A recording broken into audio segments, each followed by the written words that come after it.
ஆசிரியர் பெருமக்கள் நிறைய பேர் இங்கே வந்திருப்பீங்க. இன்றைக்கு ஒரு சவாலான காலம், நான் அதை மறுக்கவே இல்லை. எனக்கே ஒரு ஆசிரியர் ஃபோன் பண்ணார் எங்கள் டிஸ்ட்ரிக்ட்லேருந்து, சார் நல்ல வேலை நீங்கள்லாம் நல்ல வேலைக்கு ரிட்டையர் ஆகிட்டீங்க, நீங்கள் 15 வருஷத்துக்கு முந்தையே ரிட்டையர் ஆகிட்டீங்க, நாங்கள்லாம் எப்படி ஆகுமோ ஏதாகுமோன்னு நாளுக்கு நாள் பயந்துங்கிறோன்னார். ஏன் சார் என்ன சார் ஆச்சுன்னு. போன வாரம் ஒரு பையன் 6ஆம் கிளாஸில் படிக்கிறானா, நான் அவனை பார்த்து கேட்டேன், ஒரு நல்ல குடிமகனுக்கு எதிராக வேணும்னு கேட்டேன், ஊருகான்ட்டான் சார். எனக்கு அன்னையிலேருந்தே மனசு சரியில்லை, ஒரு வாரம் லீவ் போட்டு மெடிக்கல் லீவ் போட்டு நான் பள்ளிக்கூடமே போகலன்னார். ஒரு ஆசிரியருக்கு எவ்வளோ நெருக்கடி ஏற்பட்டுக்குதுன்னு கொஞ்சம் யோசிங்க. உண்மைங்க சார். நமக்கு அந்த காலத்தில் இப்போ பெரியவங்கள்லாம் நிறைய பேர் இருக்கீங்க, உண்மையிலே நம்ம வாழ்க்கை சத்தியமாக வரமாக தான் அமைஞ்சிருக்கு, அதில் மாற்று கருத்துக்கே இடமில்லை. நம்ம வளர்ப்பு அப்படி இருந்தது சார். உறவுகளின் மடியில் நாம் வளர்ந்தோம். இப்போ இருக்கிற பிள்ளைகள் கருவிகளின் மடியில் உட்காந்துங்கிறான். அவன் மேலேயும் தப்பு இல்லை. நமக்கு நாம் பிறந்த காலத்திலேயே இந்த செல்ஃபோன் இருந்ததுன்னு வச்சுங்க, நமக்கு இந்த சிக்கல் தான்.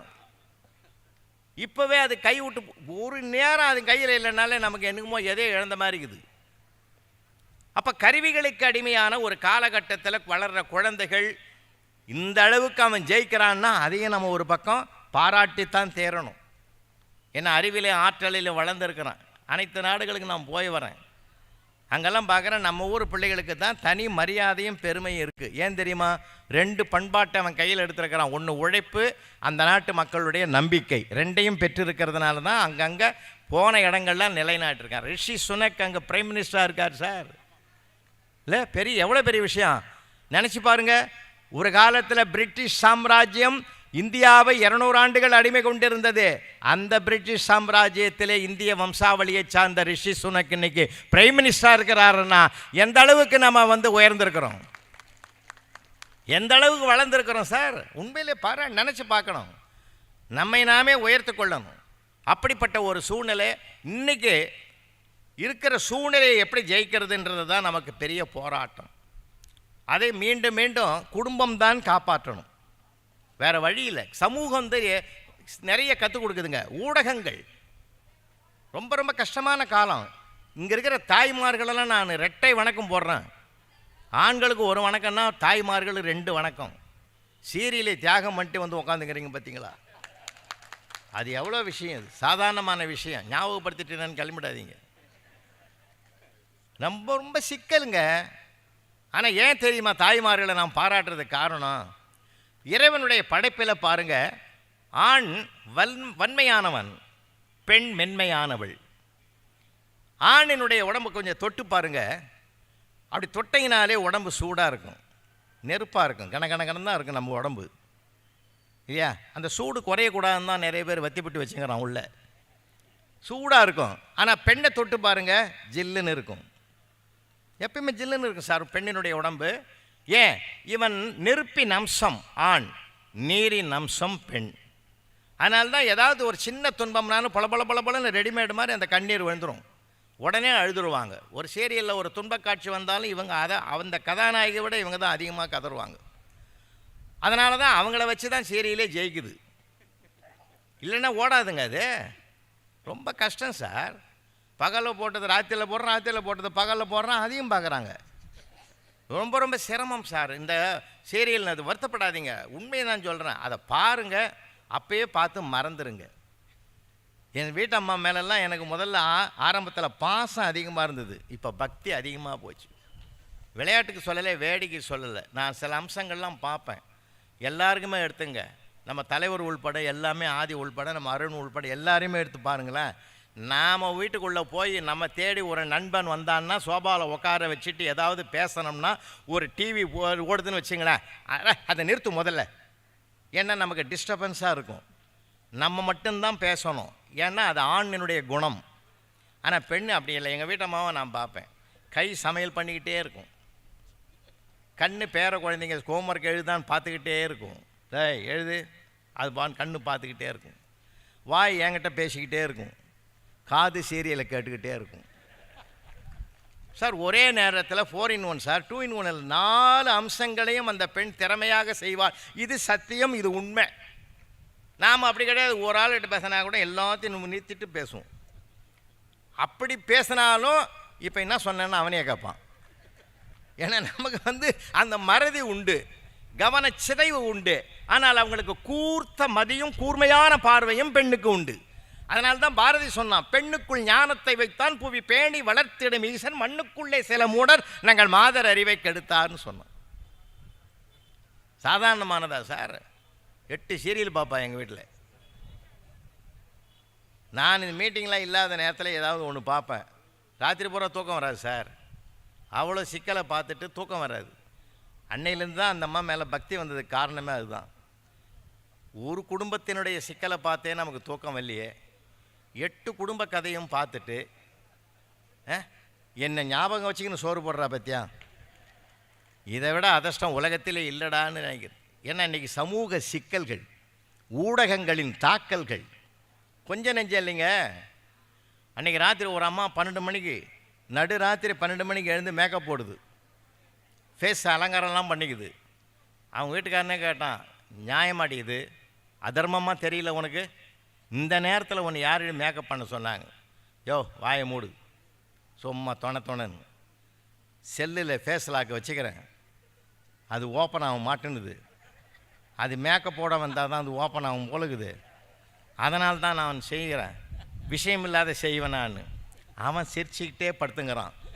இதில் என்ன சிரிப்புன்னு கேட்டுது அந்த அம்மா. அதுக்கு இல்லை, ஒரிஜினல் மூஞ்சி செல்லுக்கே பிடிக்கல, நான் ஒரு 10 வருஷமாக அவங்க கூட குடும்பம் பண்ணிக்கிறேன், கொஞ்சம் யோசனை பண்ணி பாரு கருணையோடன்னா. இன்றைக்கி இருக்கிற கட்டாயம், கால கட்டாயம் அப்படி இருக்குது இல்லையா? ரொம்ப ரொம்ப வருத்தமாக இருக்குது. வாழ்க்கை நமக்கு பாதை எங்கெங்கே போய்கிட்டு இருக்கு? நம்ம எதையோ இழந்துட்டோம் சார், நிறைய அம்சங்களை இழந்துட்டோம். இங்கே பார்த்தேன், அந்த சிறுதானிய கடை அமைப்பை பார்த்தேன். நான் போகும்போது ஆளுக்கு ஒரு பாக்கெட்டு வாங்கி, அவ்வளவு ஆரோக்கியமையா, ஆரோக்கியத்தை தொலைத்து விட்டு ஆரவாரத்தில் நாம் நுழைந்து வாழ்ந்து கொண்டிருக்கிறோம். ஃபாஸ்ட் ஃபுட்டுன்றான், ஃபாஸ்ட்டாக போகிறதுக்கு தான். அந்த மாதிரி ஒரு காலகட்டம் நமக்கு, நம்ம பெரியவங்க தந்திருக்கிற வாழ்க்கை கொடை இருக்குது. இன்றைக்கி எல்லாமே போச்சு சார், ரொம்ப வருத்தமாக இருக்குது இல்லை? ரொம்ப வருத்தமாக இருக்குது. மனித தன்மைகள் நிறைந்திருந்த ஒரு மண் இந்த மண். இந்த மனித தன்மைக்கே இன்றைக்கி கேள்விக்குறியாயிட்டுது. நாளைய சமுதாயத்துக்கு அது என்ன ஆகும்னு எனக்கே தெரியல. நாங்கள்லாம் பிறந்து வளர்ந்த காலத்தில் நிறைய பிள்ளைகள், ஒரு வீட்டில் 8 பிள்ளைகள் 9 பிள்ளைகள். யாராவது எங்கள் கிராமத்தில் கேட்டாங்கன்னா எத்தனை பசங்க, என்னமோ கடவுள் 7 தான் கொடுத்தான், சலிச்சுக்கிட்டு போவான் சார்.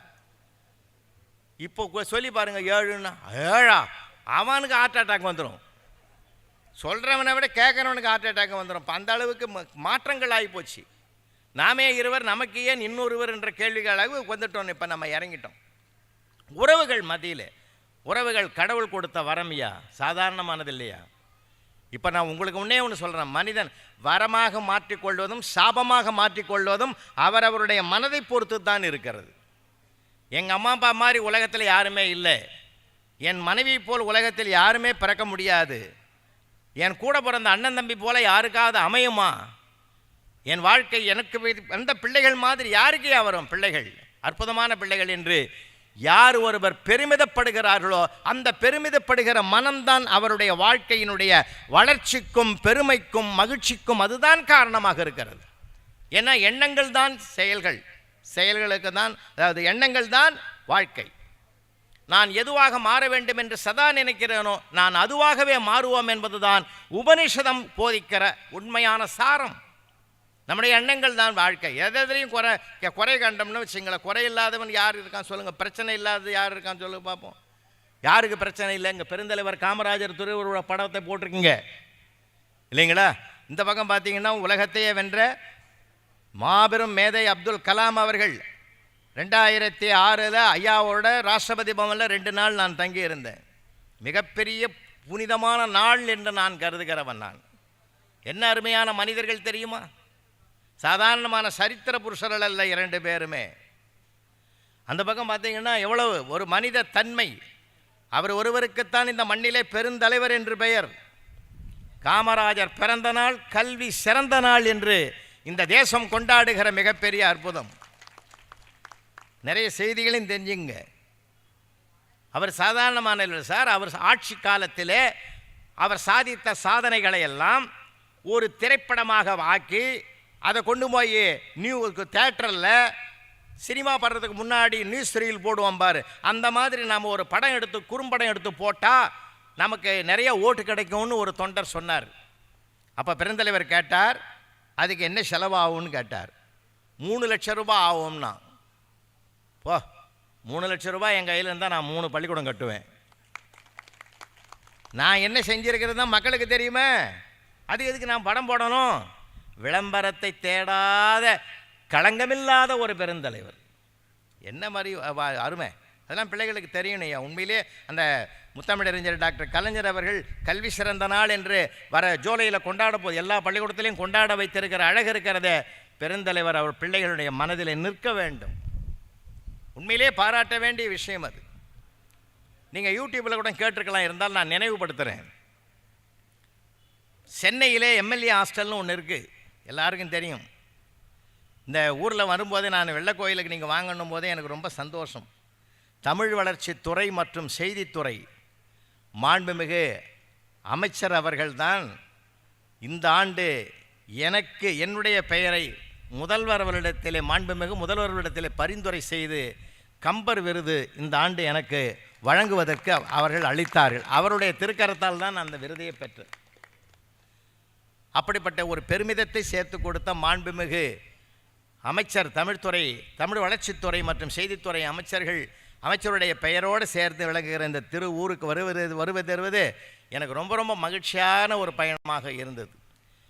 எதுக்காக நான் சொல்ல, இந்த எம்எல்ஏ ஹாஸ்டல் இருக்குது. அந்த எம்எல்ஏ ஹாஸ்டலில் ஒவ்வொரு எம்எல்ஏவுக்கும் சட்டமன்ற உறுப்பினர்களுக்கு ஒரு அறை உண்டு. அதில் ஃபார்வர்ட் பிளாக் கட்சியிலிருந்து தேர்வு செய்யப்பட்ட மூகே தேவர் என்ற ஒரு எம்எல்ஏ ஒரு அறையில் இருக்கார். இது நடந்த செய்திங்க. 6 மணி இருக்கும். 6 மணிக்கு அப்போல்லாம் டிவி கிடையாது. 6 மணிக்கு இந்த ரேடியோ ஒன்று இருக்கும். அப்போல்லாம் பார்த்தீங்கன்னா இந்த மர்ஃபி ரேடியோ அப்படின்னு தான் ஃபேமஸாக இருக்கும். அது அப்புறம் ஃபிலிப்ஸு அப்புறம் வந்து சொல்லுவாங்க, கேலியாக சொல்லுவாங்க, மர்ஃபி ரேடியோ வாங்கியாந்து கொடுத்துக்கிறேன்னு மனைவி கிட்ட சொல்லுவான். அது ஆன் பண்ணுவான் அந்த அம்மா, அது ஆல் இண்டியா ரேடியோன்னு சொல்லும். இந்த அம்மாவே கேட்டுது, நீ வாங்கியாந்தது மர்ஃபி ரேடியோன்னு சொன்ன, அது ஆல் இண்டியா ரேடியோன்னு சொல்லுது அப்படின்னு ஒரு அறியாமல் இருந்த காலம். அப்போ ரேடியோ மட்டும்தான் வச்சுங்களேன். அந்த ரேடியோவை 6 மணிக்கு செய்தி வருது. அந்த 6 மணிக்கு செய்தி ஆன் பண்ண உடனே அதில் ஒரு வாசகம், அரசு ஊழியர்களெல்லாம் குறைந்தபட்சம் 5ஆம் வகுப்பு படித்திருக்க வேண்டும், கையெழுத்து போட தெரிய வேண்டும் அப்படின்னு சொல்லி ஜிஓ மாண்புமிகு முதலமைச்சர் அவர்கள் ஜிஓ பாஸ் பண்ணிட்டாங்கன்னு செய்தி வருது. மூகே தேவர் ஐயா அப்படி சோபாவில் உக்காந்துங்கிறார். அவருக்கு துணையாக இருக்கக்கூடிய பியூன் மண்ணாங்கட்டின்னு பேர் அவருக்கு. அவர் 6 விரல மூகே தேவர்கிட்ட காட்டி கண்ணீர் விட்டு அழறார். ஏயா நீ அழறன்னார். எனக்கு எழுத படிக்க தெரியாது சாமி, கை நாட்டு பேர் வழி நான், அரசு ஊழியராக இருக்கவங்க குறைஞ்சபட்சம் 5ஆம் கிளாஸ் படிச்சிருக்கணும்னு செய்தி வந்துடுது, முதலமைச்சரும் பெருந்தலைவரும் கையெழுத்து போட்டார், நான் என்ன பண்ண போகிறேன், குடும்பம் எப்படி நடத்துறது? ஒன்றே ஒன்று சாமி, நான் உன்னை தான் நம்பிங்கிறேன். நீங்கள் தான் முதல்வருக்கு ரொம்ப நெருக்கமானவர், நீங்கள் சொன்னால் கேட்பார், என்னை கொஞ்சம் காப்பாற்று கடவுளே அப்படின்னு கையெடுத்து கும்பிட்டான் மண்ணாங்கட்டி.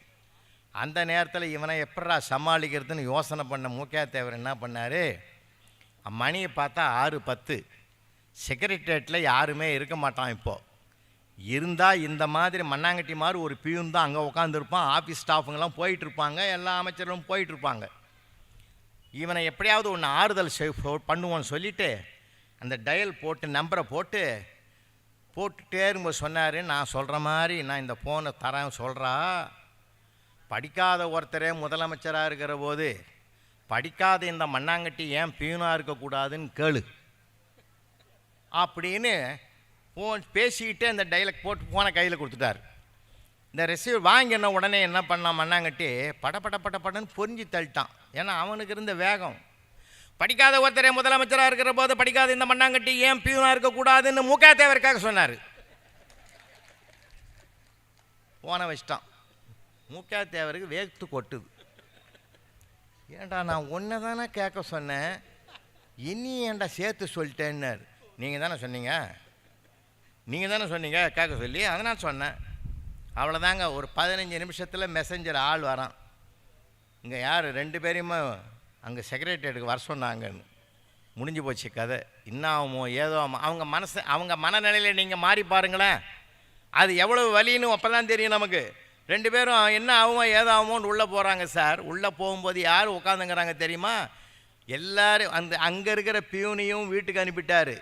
எனக்கு ஃபைலை பார்த்து கையெழுத்து போடணும், நிறைய வேலை இருக்குது, நீ அவ்வளோ நேரம் அங்கே இருக்க வேணாம், நீ வீட்டுக்கு போன்னு சொல்லிவிட்டு மனிதநேயத்தோடு அங்கிருந்த பியூனையும் அனுப்பிட்டு அந்த அறையில் உட்காந்து அந்த ஃபோனை அட்டன் பண்ணதே பெருந்தலைவர் காமராஜ் தான். நேரடியாக அவர்கிட்டே செய்தி போயிட்டு தான் இது புரிஞ்சுக்கினாங்க 2 பேரும். என்ன மாட்டிக்கணும்டான்னு உள்ளே போகும்போது பெருந்தலைவர் சொன்னார், மண்ணாங்கிட்டே என்னை மன்னிச்சுக்குப்பா, உன்னை மாதிரி ஒருத்தன் பாதிக்கப்படுறான்னு நான் நினைக்கலப்பா. ஒன்று செய்யட்டுமா, நாளைக்கே நான் ஜீவோவை மாற்றிடுறேன்.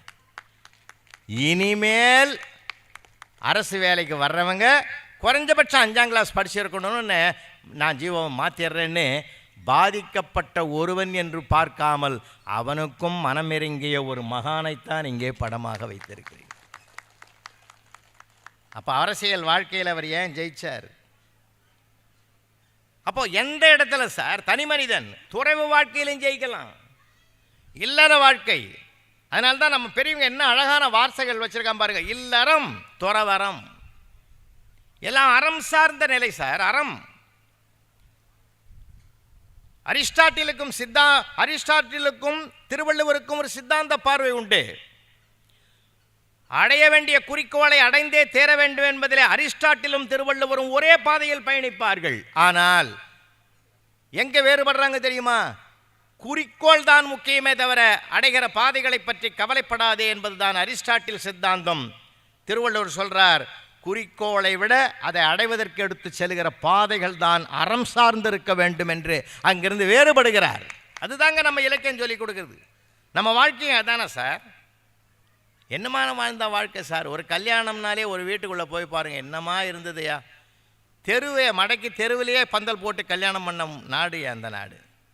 இப்போ தான் ஒரு மண்டபம்னு ஒன்று பார்த்து அந்த மண்டபத்தில் அந்த கல்யாணம் பண்ணுற பொண்ணு வீட்டுக்காரனுக்கும் பிள்ளை வீட்டுக்காரனுக்கும் என்ன சாப்பாடு மெனுன்னு கூட தெரியாது. கேட்ரிங்லாம் அவரே தீர்மானிக்கிறார். பணத்தை கொடுத்தா போதும் எல்லாம் நடக்கும்ன்ற அளவுக்கு நம்ம வந்துட்டோம். இப்போது அதை விட பெரிய கொடுமை என்னன்னா எல்லாமே காம்போ சிஸ்டம். ஒரு காம்போனா மொத்தமாக டோட்டலாக அவங்களே நடத்துகிறாங்க. பொண்ணும் அவங்களே பார்த்துட்றாங்க, மாப்பிள்ளையும் அவங்களே பார்த்துட்றாங்க, ஜாதக பொருத்தமும் அவங்களே பார்த்துட்றாங்க, கல்யாணமும் அவங்களே பண்ணிடுறாங்க. இன்னும் கொஞ்ச நாள் போனால் வேலை வாய்ப்பும் அவங்களே வாங்கி கொடுப்பாங்க பொழுது. அந்த மாதிரி இப்போ காலகட்டம் போய்கிட்டு இருக்குதுங்க. நமக்கு அந்த பெற்றோருடைய பொறுப்பு என்னன்னே இப்போ தெரியல. அப்போ அப்படி இல்லை சார். என்னமா இருக்குன்னு தெரியுமா? கல்யாண மண்டபத்தில் கூட ஒரு பொம்மையை கொண்டாந்து நிறுத்திட்டான். அது பாடும் கும்பிட்டும் கிடக்குது.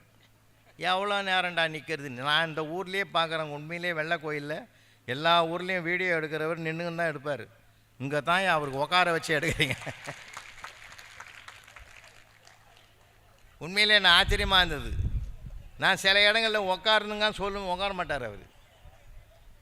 கிட்டத்தட்ட 3 மணி நேரம் எடுப்பாருங்க. பட்டிமன்றம்லாம் 3 மணி நேரம் நடத்துவேன். 3 மணி நேரமும் நிற்பார் அந்த புள்ள. பாவமாக இருக்கும் எனக்கு. உண்மையில் நாங்கள் தமிழை வளர்க்குறத விட அவங்க தான் அதிகமாக வளர்க்குறாங்கன்னு நான் பெருமைப்படுவேன். அதனால் எதுக்கு சொல்ல வர்றேன்னா, அந்த மாதிரி ஒரு சிறப்பு. ஒரு பொம்மை யாரா 10 அரை மணி நேரம் நிற்கிறதுன்னு இப்போ நிற்க முடியல. ஒரு பொம்மையை கொண்டாந்து நிறுத்தி வச்சுட்டு அது கும்பிட்டு கிடக்கு. எங்கள் தாம்பரத்தில் ஒருத்தன் அந்த பொம்மைக்கிட்ட வந்து ஃபோன் நம்பர் கேட்டுங்கிறான். நான் எவ்வளோ நேரமாக உங்கள்கிட்ட நம்பர் கேட்குறது, சீக்கிரம் கொடு போகிறேன்னு. என்ன அது இன்னொன்று இந்த பன்னீர் தெளிக்கிறதுக்கு ஒரு ராட்சச பொம்மையை வச்சுங்கிறான். அது போகிறவனை வரவனெல்லாம் மிரட்டுது. நான் ஒரு ஆளை கூட்டின்னு போனேன். அவன் அது படி ஏறும்போது அவன் பக்கமாக வந்துடுது. அவன் தலையில் வச்சு இந்த டோப்பாக பறந்து ஓடி போச்சு. அது எவ்வளோ கொடுமை, எவ்வளோ சிக்கல். மண்டபனாலே ஒரு கலகலப்பாக இருக்குங்க சார், ஜாலியாக இருக்குங்க சார், மகிழ்ச்சியாக இருக்குங்க சார். உறவுகளை வாய் நிறைய கூப்பிட்டானே சார். வாங்க மாமா, வாங்க பெரியப்பா, வாங்க சித்தப்பா, வாங்க அத்தை, எவ்வளோ நாளாச்சு உங்களை பார்க்குறதுக்கு, இப்போ தான் வரணுமா, 4 நாளைக்கு முந்தி வரக்கூடாதா? இப்படி உரிமை கொண்டாடிய உறவுகளை இன்றைக்கு காணவில்லையா? திருப்பதி கோயிலில் லைன் நிற்கிற மாதிரி உள்ளே போய் மொய் கவரை வச்சே நிற்கிறான். ரொம்ப மாறி போச்சு வாழ்க்கை, ரொம்ப மாறி போச்சு. அந்த நாளில் எனக்கு நல்லா ஞாபகம் இருக்குது சார். எங்கள் வீட்டு கல்யாணத்தில் ஒருத்தர் எங்கள் சித்தப்பா ஓணும் சார். அவர் வந்து ஒரு கல்யாணத்தில் தகராறு பண்ணார். ராத்திரி 12:30 மணிக்கு மாப்பிள்ளையை கூட்டு கேட்குறாரு. மாப்பிள்ளை அவங்க அண்ணன் புள்ள தான். என்னடா உங்கள் அண்ணன் புள்ள தானே நீ எனக்கு? உங்கள் அண்ணன் தியாகராஜன், நான் வெங்கடேசன், எனக்கு அவனுக்கு 2 வருஷம், நான் தம்பி, அவங்க ஒப்பங்க அண்ணன். சரி, நான் உன்னை கேட்குறேன், பட்சம் தானே நீ? லேட்டு தியாகராஜன் போட்டுக்கிற, ஏன் லேட்டு வெங்கடேசன் எனக்கும் போட்டா என்ன? அந்த தகுதி எனக்கு இல்லையா அப்படின்னா? லேட்டுன்னா என்ன அர்த்தம்னு தெரியாமலே அவன் பேசிக்கிறான். அந்த மாப்பிள்ளை மகா கெட்டிக்காரன், கூடிய சீக்கிரத்தில் போட்டுறேன் சித்தப்பா, கவலையே படாதீங்க, வீட்டுக்கு போடலாம் சார். கலகலப்பாக இருந்தது கல்யாண மண்டபம். ஒரு பெண்ணு அப்படின்னாலே வருத்தப்பட வேண்டியது தான், வேறு வழி இல்லை. ஒரு பெண்ணுன்னா அப்படியே ஒரு நாணத்தின் அடையாளமாக மேடையில் உட்காரும் இல்லையா? அன்னைக்கு ஒரு நாளைக்கு தான் அது ரொம்ப தலை குனிஞ்சிருக்கும். அன்னைக்கு மறுநாள்லேருந்து நம்மால் தான் தலை குனிஞ்சிருப்பான். இதெல்லாம் எவ்வளோ சுகம் சார். இப்போ அப்படி இல்லை சார். கல்யாண மேடையில் கல்யாண பொண்ணே குத்துப்பாட்டுக்கு ஆடுது. இது எந்த நாகரிகம்? நார்த் இந்தியாவிலேருந்து வந்துடுது சார். சினிமாக்காரன் கற்றுக் கொடுத்துட்டான். அவனுக்கு என்ன, ஒரு படத்தில் ஒரு சீனு அதை நடித்தா அவனுக்கு கோடிக்கணக்கில் பணம் கொடுக்குறான். அந்த ஒரு தவறான ஒன்று. இங்கே பாருங்கள், நல்ல கலாச்சாரம் எப்படி மாறி போச்சு சார். எங்கள் அப்பா காலத்தில் என்னை கூட்டின்னு போவார் சார். நான் 8வது படிக்கிற போது ஒரு ஜவுளி கடைக்கு உள்ளே போனார்னா, கிழியாத பேண்ட்டு துணியாக கூட இந்த பையனுக்கு அப்படின்னுவார். எவ்வளோ ஒன்றுன்னு? 1.5 மீட்டர் கொடுன்னுவார். அப்பயே நான் கேட்டேன் துடுக்குத்தனமா, கிழியாத துணி கேட்குற 1.5 மீட்டர் எப்படிப்பா கிழிப்பாருன்னு? ஏன்னா அந்த மாதிரி இருந்த காலம் சார். இப்போ எல்லா பெற்றோர்களையும் பிள்ளைகளுக்கு கிழிஞ்ச பேண்ட்டை வாங்கி கொடுக்குற காலமாக போச்சு. கிழியாத பேண்ட்டு வேலை குறைவு, கிழிஞ்ச பேண்ட்டு அங்கங்கே கிழிச்சு விட்டுக்கிறான் சார். இப்போ பெண்களும் அந்த மாதிரி கிழிஞ்ச பேண்ட்டு போடணும் வருதுங்க. ரொம்ப தலைகீழே போச்சு கலாச்சாரம். நம்ம ஊரில் கிராமத்தில் வயலில் தான் வரப்பு வைப்பான். இப்போ அவனு தலையிலே வரப்பு வச்சுங்கிறான். குருவி கூடு கட்டிடுமோன்னு கூட நமக்கே பயமாகுது. அந்த முடி அலங்காரம் என்ன ஒன்றுமே புரியலிங்க. ஆள் பாதி ஆடை பாதின்னு சொன்னான். ஆள் பாதி ஆடை பாதி. புருஷர்களே, உங்கள் மனைவிமாரிடத்தில் அன்பு கூறுங்கள், திருச்சபையில் இயேசு கிறிஸ்துவும் அப்படித்தான் அன்பு கூறுகிறார் என்று பைபிள் சொல்லுகிறது. குர்ஆன் என்ன சொல்லுது? பெருமானார் நபிகள் நாயகம் என்ன சொல்றார்? கணவனும் மனைவியும் சேர்ந்து வாழ்கிற வாழ்க்கை ஒருவருக்கு ஒருவர் ஆடையாக இருங்கள்னு சொன்னார். என்ன நம்முடைய தமிழ் மறை என்ன சொல்லுது? அன்பும் மரணும் உடைத்தாயின் இல்வாழ்க்கை பண்பும் பயனும் அதுன்னு சொல்லுது. அந்த இல்லற வாழ்க்கையை நம்ம ஆளுங்க பண்ணாங்க சார். அப்படி அந்த நாள் தான் நம்ம ஒரு சுகமான வாழ்க்கையை நமக்கு ஆனந்தமாக இருந்தது. அப்போது இது இல்லை அது இல்லைன்ற பாட்டுக்கே இடமில்லை. இருப்பதில் திருப்தி அடைந்தது தான் வாழ்க்கையின் வரம். இல்லாததற்கு ஏங்கிக் கொண்டிருக்கிற வாழ்க்கை வரமாகாது. ரொம்ப கஷ்டம். அப்போல்லாம் மறுவீடுன்னு உண்டு, இந்த பக்கம் இருக்குன்னு நினைக்கிறேன். மறுவீடு கல்யாணம் பண்ணால் மாமியார் வீட்டுக்கு போய் ஒரு வாரம் தங்குவாங்க மாப்பிள்ளையும் பொண்ணும். இந்த மாமியார் வீட்டில் தங்குற போது அந்த என்ன எதுக்காக? மாப்பிள்ளை வீட்டில் சோறு இல்லைன்னா, சாப்பாடு இல்லைன்னா அது கிடையாது. மாப்பிள்ளைக்கு என்னென்ன பிடிக்கும்னு பெண்ணுக்கு தெரியணுமா, அதுக்கான ஒரு ஏற்பாடு சார் மறுவீடு. மாமியார் தான் பரிமாறுவாங்க, பொண்ணுக்கு அம்மா தான் மாப்பிள்ளையை உட்கார வச்சு தலைவாழை இலை போட்டு, அதை கூட அழகாக சொன்னால் 2000 வருஷத்துக்கு முந்தி எப்படி ஒரு பெண்ணு ஒரு உபசரிக்கணும்னு. மண்ணக மடந்தையை மழைக்கொழிப்பன போல் தண்ணீர் தெளித்து தடக்கையால் தடவி குமரி வாழையன் குறுந்தகம் விரித்து அமுதம் உண்க அடிகள்னு சிலப்பதிகாரத்தில் இளங்கோவடிகள் காட்டுறார். அப்படி மாப்பிள்ளையை உட்கார வச்சு தலைவாழை இலையை போட்டு ஒவ்வொரு காயாக வச்சுருப்பான். அந்த பொண்ணு எங்கே நிற்கும் தெரியுமா? அதனால தான் அந்த காலத்தில் தூணு வச்சு பில்டிங் கட்டினோம். அந்த தூணுக்கு பின்னாடி போய் நிற்கும். ஏன்னா அம்மா பண்ணுறதெல்லாம் அது ஓரக்கண்ணால் பார்த்துக்கிட்டு இருக்கும். அம்மாவும் ஓரக்கண்ணாலே பாடம் நடத்துவாங்க. கண்ணாலே பாடம் நடத்துகிற மிகப்பெரிய அற்புத வல்லமை பெண்களுக்கு ஆண்டவன் தந்த சொத்து அது. அதனால் கண்ணாலே பாடம் நடத்துவாங்க. முதல்ல உருளைக்கிழங்கு எடுத்து வைப்பாங்க அந்த அம்மா பொரியல. அவன் எடுத்து எடுத்து சாப்பிடுவான். நோட் பண்ணிக்கோ, இவனுக்கு உருளைக்கிழங்கு பிடிக்கும். அடுத்தது புடலங்காய் கூட்டு வைப்பாங்க. கிட்டே வரமாட்டான், இவனுக்கு புடலங்காய் கூட்டு பிடிக்காது, அதை செய்யாத அப்படின்னு ஒரு நோட் பண்ணிக்க சொல்லுவாள். வெண்டைக்காய் வத்த குழம்பு, அந்த வெண்டைக்காய் அள்ளி வைப்பாங்க. அள்ளி வைக்கிற போதே எடுத்து எடுத்து இவன் அள்ளி சாப்பிடுவான். இவன் ரொம்ப வெண்டைக்காய் பிரியன் எழுதிக்கோ. ஆனாலும் மனசுக்குள்ளே அந்த அம்மா நினைப்பா, இவ்வளோ வெண்டைக்காயை அள்ளி தின்றானே, நாம் நினைக்கிற மாதிரி மூளை வளர்ச்சி அவ்வளோவா இல்லையே அப்படின்னு நினச்சி வருத்தப்பட்டவ அடுத்தது தன்னை மாற்றிக்கிறா. என்ன மாற்றிக்கிறா தெரியுமா? ஒருவேளை நாம் நினைக்கிற மாதிரி மூளை அவ்வளவு வளர்ச்சி அடைஞ்சிருந்தா நம்ம வீட்டில் பொண்ணு எடுத்துருப்பானோ எடுத்துருக்க மாட்டானோ. சார், எவ்வளோ ஒரு மனப்போராட்டம், ஒரு மனப்போராட்டம். வெண்டைக்காய் பிரியன்னு எழுதிக்கோ. அந்த பொண்ணு வீட்டுக்கு வந்த உடனே, புகுந்த வீட்டுக்கு வந்த உடனே உங்களுக்கு என்னென்ன பிடிக்கும்னு கேட்கவே கேட்காதுங்க. ஏன்னா ஏற்கனவே அங்கே ஒரு வாரத்தில் பாடம் நடத்தியாச்சு அம்மா. அவனுக்கு என்னென்ன பிடிக்கும்னு அவனை கேட்காமலே சமைக்கக்கூடிய ஒரு பெண்ணாக உருவெடுப்பதற்குத்தான் அந்த மறுவீடு என்ற ஒரு அழகான சம்பிரதாயத்தை அன்றைக்கு வைத்து கொண்டாடி மகிழ்ந்தார்கள் என்றால், இன்றைக்கி அவன் நேரம் இல்லைன்றான். சார், நேரம் இல்லை, போகும்போது ஹோட்டலில் பார்சல் வாங்கி போடலான்றான். காலங்கள் மாறி கிடக்கிறது, ரொம்ப வருத்தத்தோடு சொல்கிறேன். ஆனால் அறிவுக்கும் ஆற்றலுக்கும் பஞ்சமே கிடையாது. உண்மையா இல்லையா? அறிவு அபாரமாக இருக்குது சார். இப்போ பசங்களெல்லாம் நினைக்கிறீங்க நீங்கள், இவ்வளோ நெருக்கடிலையும் அவன் என்ன நிமிர்ந்து நிற்கிறான் தெரியுமா உங்களுக்கு? ரொம்ப ஆச்சரியமான விஷயம் நிறையா இருக்குது சார். எங்கள் தாம்பரத்தில் ஒரு பெரியவர் இருக்கார். அவரை எல்லாரும் பார்த்தாலே பயப்படுவான். ஏன்னா அவர் குதர்க்கமாக கேள்வி கேட்பார் சார். யாரை பார்த்தாலும் குதர்க்கமாக கேள்வி கேட்பார், ஏடா கூடமாக கேள்வி கேட்பார். இவன் என்ன கேட்டுற போகிறாருன்னு பயந்துக்கினே ஓடிவிடுவான்.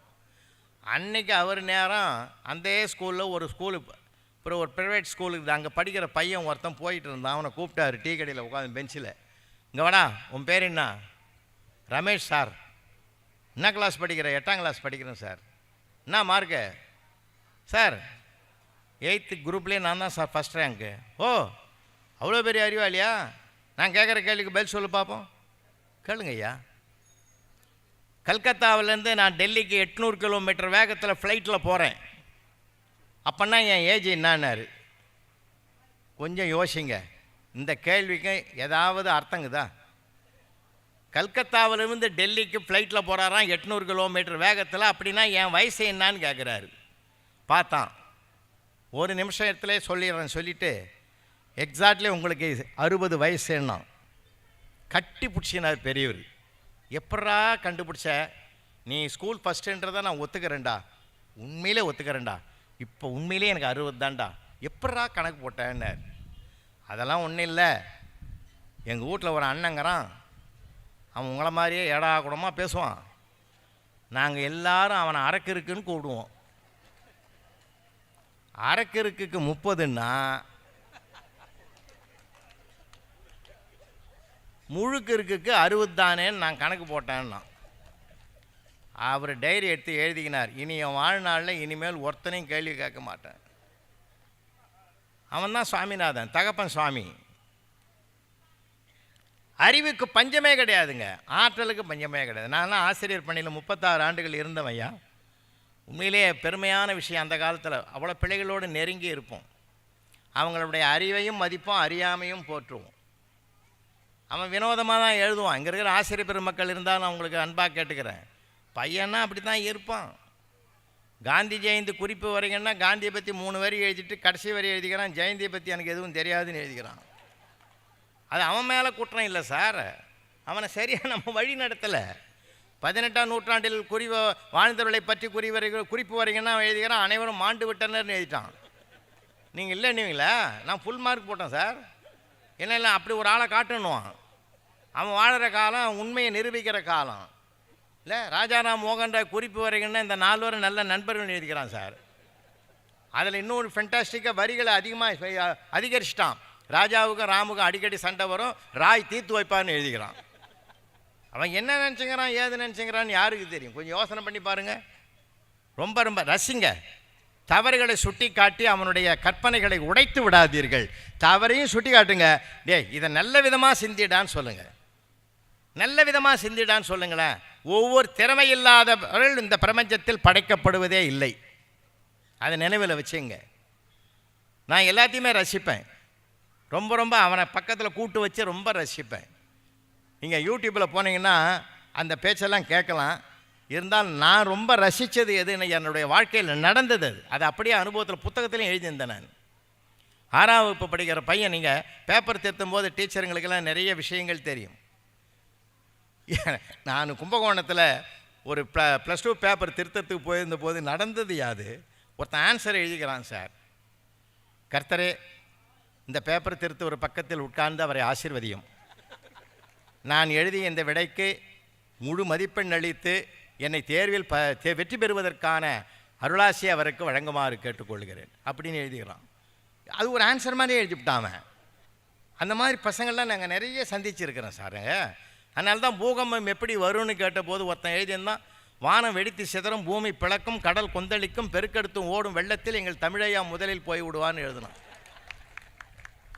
அட சண்டாள பாவி, என்ன முதல்ல எழுதிக்கிறடா, அதுக்கு பின்னாடி அடுத்த வரி பாருங்கள் சார்னா, அவரை சேர்ந்து இப்போ ஆடு மாடுகள்லாம் போகணும்னு எழுதிக்கிறான்.